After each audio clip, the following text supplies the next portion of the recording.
Quand le temps s'est plié à nouveau, mes pattes ont touché la pierre froide entourée d'eau. Devant moi, Tenochtitlan s'élevait comme quelque chose d'impossible.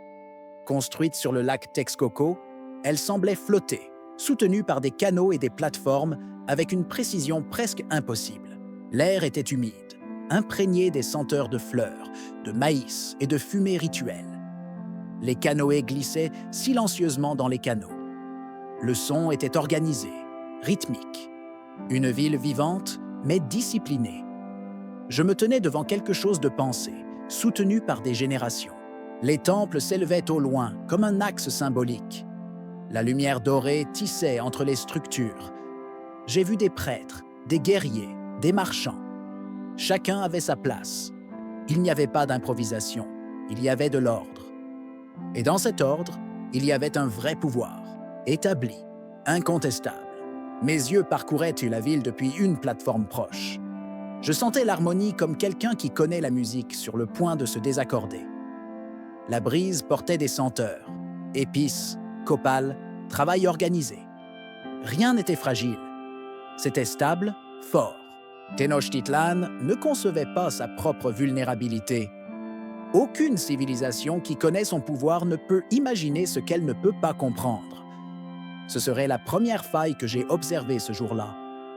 Le monde connu était le seul monde possible. Cette illusion serait fatale. Mais ce jour-là, c'était seulement le souffle d'une civilisation qui ne savait pas qu'elle respirait ces derniers jours. J'observais. Je savais ce qui allait venir. Tenochtitlan était complète. Et elle était proche de la fin. J'ai marché parmi les marchés interminables. Tlatelolco bouillonnait de vie. Des milliers échangeaient nourriture, tissus, outils, céramique, pierres. Chaque transaction suivait des règles. Il y avait des juges, des scribes, de l'ordre. Rien n'était chaotique. L'ordre était la structure même de la prospérité. Les Chinampas, îles de culture artificielle, s'étendaient comme un damier vivant sur le lac. Maïs, haricots, courges, fleurs poussaient en abondance. C'était la technique affinée par les générations. C'était la civilisation fonctionnant avec précision. J'ai observé les familles, les artisans, les prêtres. Les enfants apprenaient par observation. La religion imprégnait tout, mais non comme une superstition aveugle. C'était un système symbolique qui expliquait le monde, organisait le temps, maintenait l'ordre. Chaque geste avait du sens. Le lac reflétait tout. L'organisation, la force, la confiance. Mais il reflétait aussi une illusion, que ce monde-ci était le seul monde possible. Elle était vulnérable à ce qu'elle ne pouvait pas imaginer. C'était la faille, non une faiblesse, mais une limitation de compréhension. Tenochtitlan était complète, autosuffisante. Elle fonctionnait selon ses propres règles. Rien ne manquait. Aucun besoin ne la poussait au-delà d'elle-même. Donc, quand l'inconnu est arrivé, la ville n'avait pas les outils pour le comprendre. Je marchais invisible parmi les gens. Je savais ce qui allait venir, la collision entre deux mondes qui ne pouvaient pas parler la même langue. Tenochtitlan respirait encore dans son ancien rythme, sans savoir que ce rythme était sur le point de se briser. La peur trouve de la place même dans les mondes les plus organisés. J'ai entendu des murmures sur les marchés, des histoires de signes étranges, des flammes dans le ciel, des voix la nuit, des récits de monstres, des maisons flottantes, comme on les appelait. Les anciens présages ressurgissaient. Moctezuma portait le poids de ces histoires. Souverain absolu, mais prisonnier de ses propres croyances. Il connaissait les prophéties. Quetzalcoatl reviendrait cette année-là. Les cycles qui se terminent par la violence. Le monde conspirait pour confirmer ses craintes. Je l'ai observé en silence. Un homme entouré de pouvoir, isolé par le doute. Gouverner exige une décision. Les prophéties exigent une interprétation. Entre les deux, la paralysie naît. Moctezuma n'était pas emprisonné par des chaînes, mais par l'incertitude. La peur provenait de la possibilité que l'inconnu avait raison, que les prophéties étaient vraies, que tout était temporaire, un souffle avant le silence. Les prêtres brûlés du copal observèrent les signes. Rien n'était réconfortant. Chaque interprétation devenait plus sombre, et Moctezuma sentait que la décision et l'inaction menaient au même résultat. Attendre la confirmation de la peur. La paralysie le consumait. Pendant ce temps, les rapports se multipliaient. Maisons flottantes, hommes de métal, animaux jamais vus. Je comprenais ce type de paralysie. Quand les structures de certitude, religion, politique, pouvoir, se heurtent à l'inconnu, le résultat est toujours l'immobilité. Et l'immobilité au moment du changement est la capitulation avant la première bataille. Ils sont arrivés par le lac comme quelque chose qui n'appartenait pas à ce monde. Hernán Cortés et ses hommes dans des navires étranges, des animaux jamais vus, des chevaux, des chiens de guerre, des armes qui crachaient le feu, une foi qui n'acceptait aucun dialogue. La rencontre était venue par couches, d'abord silencieuse. J'ai observé la première rencontre. Le choc était sémiotique, non violent, les regards sans compréhension. Les Espagnols voyaient la richesse. Les Aztèques voyaient des signes divins. Aucun ne voyait l'autre tel qu'il était. Chacun observait à travers ses propres symboles, et ces structures ne se touchaient pas. Malanzin, appelé Malinche, devint un pont entre des mondes qui ne désiraient pas se comprendre. Traductrice, oui. Mais la traduction est toujours une interprétation. Des concepts impossibles passaient par ces paroles. Un dieu, un empereur lointain, la propriété privée. Rien ne correspondait. Une guerre n'a pas commencé. Une mésinterprétation l'a fait. Une catastrophe née non de la malveillance, mais de l'incompréhension fondamentale. Les Aztèques négociaient avec des êtres divins. Les Espagnols conquéraient un empire primitif. Deux systèmes de réalité aussi distincts que l'eau et le feu. Cortés entrait comme un conquérant accomplissant une destinée religieuse. Il n'avait aucun doute. Il savait exactement ce qui allait se passer. Dans ce contraste entre la paralysie de Moctezuma et la certitude inébranlable de Cortés résidait la différence. L'incertitude contre la certitude. La certitude agit en premier. J'observais de loin. C'était le point de non-retour, la collision de visions incompatibles. Ce n'était pas encore la force brute, c'était la sémiotique, comment chaque côté interprétait les mêmes événements de manière absolument divergente. Les Espagnols ne voyaient pas Tenochtitlan, ils voyaient l'or. Les objets rituels ont été réduits à du métal.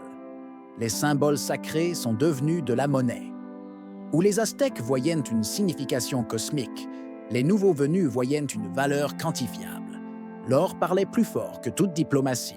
Chaque cadeau aztèque renforçait le désir espagnol. Chaque démonstration de richesse alimentait la certitude que ce monde existait pour être pris, converti, possédé. Il n'y avait pas de négociation. Les termes n'étaient même pas partagés. L'or était sacré pour les uns, marchandise pour les autres. J'ai observé Cortés, non pas comme un méchant caricatural, mais comme un homme façonné par un autre système. Pour lui, la conquête était une vertu. La possession était un droit. La conversion était un devoir. La ville n'avait pas besoin d'être comprise. Elle avait besoin d'être dominée. L'or confirmait sa mission. La cupidité a trouvé un sol fertile dans un monde qui croyait négocier avec les dieux. Tenochtitlan offrait de l'or comme cadeau diplomatique. Cortés l'a reçu comme tribut de conquête. Même action, interprétation irréconciliable. Chacune a mené à des conséquences de plus en plus violentes. Le palais abritait des hommes qui ne voyaient que de l'or dans les murs. Ils ne voyaient pas l'art. Ils ne voyaient pas l'organisation. Ils voyaient la propriété. Tenochtitlan était un trésor à extraire, pas un système à comprendre. L'incompréhension est plus destructrice que la malveillance. J'observais. Je comprenais que c'était le point ultime de non-retour. Pas encore la violence ouverte, la réduction d'un monde complexe à une seule métrique, la valeur économique.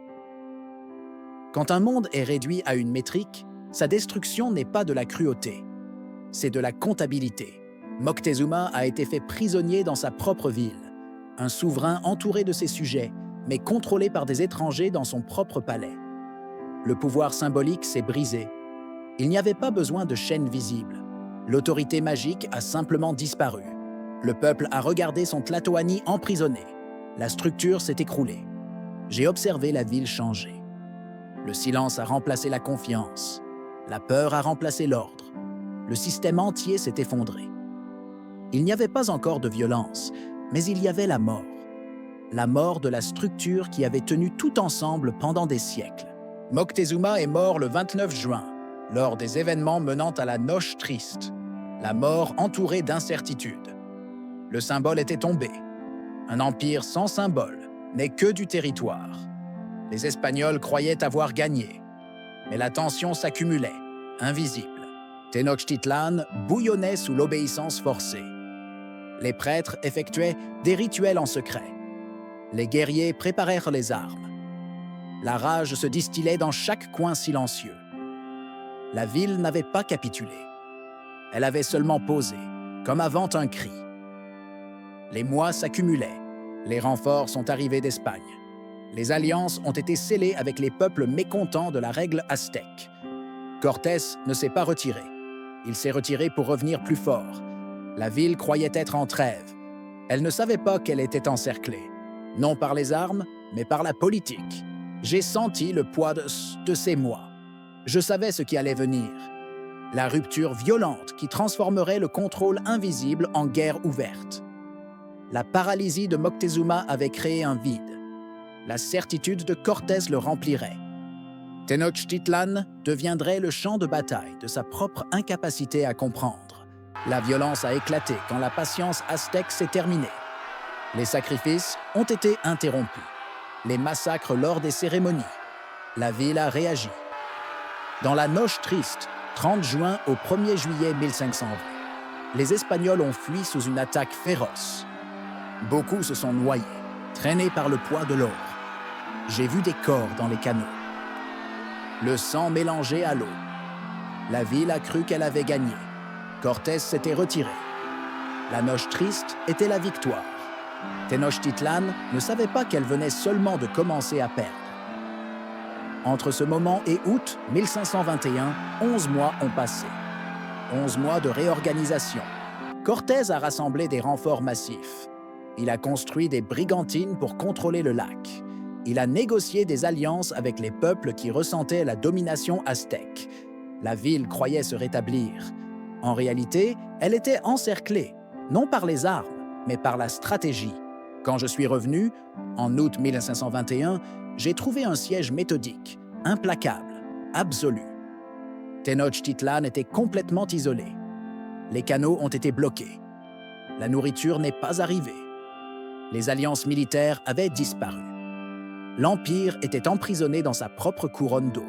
Le siège était lent, cruel. Rue après rue prise. Temple après temple détruit. La variole, invisible, silencieuse, faisait ce que les armes ne pouvaient pas. La faim et la maladie devenaient l'ennemi réel. J'ai vu les jours se transformer en semaines, en mois. Le silence qui avait signifié l'ordre était devenu le silence de l'effondrement. L'organisation qui avait caractérisé Tenochtitlan devint la désorganisation. La ville n'est pas tombée à la fois. Elle a coulé, canal après canal, rue après rue, cœur après cœur. Cuauhtémoc, le dernier Tlatoani, a résisté jusqu'à la fin, jusqu'au 13 août 1521. À cette date, Tenochtitlan a cessé d'exister politiquement. L'empire qui avait défié le lac a été réduit à des ruines. Les canaux qui portaient la vie portaient maintenant les débris. Les temples ont été détruits. L'or a été enlevé, fondu, converti en abstraction. Il a cessé d'être sacré, devenu simple métal. Les dieux ont été enterrés. Les sacrifices ont cessé. Sur les ruines s'est élevée la ville de Mexico. Les pierres ont été réutilisées. Les dieux enterrés. Les histoires ont été réduites au silence. J'ai marché dans cet espace vide et j'ai compris quelque chose de récurrent dans l'histoire. Les civilisations ne tombent pas seulement par la force externe. Elles tombent par l'incapacité à imaginer ce qu'elles ne peuvent pas comprendre. Tenochtitlan n'a pas conçu qu'un autre monde existait. Les Espagnols ont triomphé parce qu'ils pouvaient agir. Tandis que les Aztèques consultaient les oracles, les Espagnols avançaient. Tandis que Moctezuma était paralysé par le doute, Cortés décidait avec certitude. La certitude agit. L'incertitude paralyse. Quand un côté peut agir et l'autre se fige, le résultat est inévitable. Non pas par mérite, mais par défaut. Le paradoxe était amer. La force qui avait rendu Tenochtitlan invulnérable, sa capacité à interpréter le monde par les symboles sacrés, était devenue sa faiblesse. Quand le monde change d'une manière que les symboles ne peuvent pas expliquer, tout le système s'effondre spirituellement avant de s'effondrer physiquement. Je suis resté là, parmi les pierres d'une civilisation. J'avais vu de nombreuses chutes, mais les vainqueurs comprennent rarement ce qu'ils ont détruit. Ils savent seulement qu'ils ont détruit. Et les vaincus expliquent rarement pourquoi ils ont été vaincus. Ils savent seulement qu'ils l'étaient. Si tu veux continuer à voyager avec moi à travers des moments qui ont façonné l'humanité, laisse un like, abonne-toi à la chaîne et active les notifications.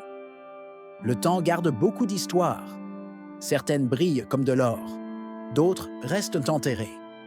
Je serai là pour les observer avec toi. Jusqu'au prochain épisode.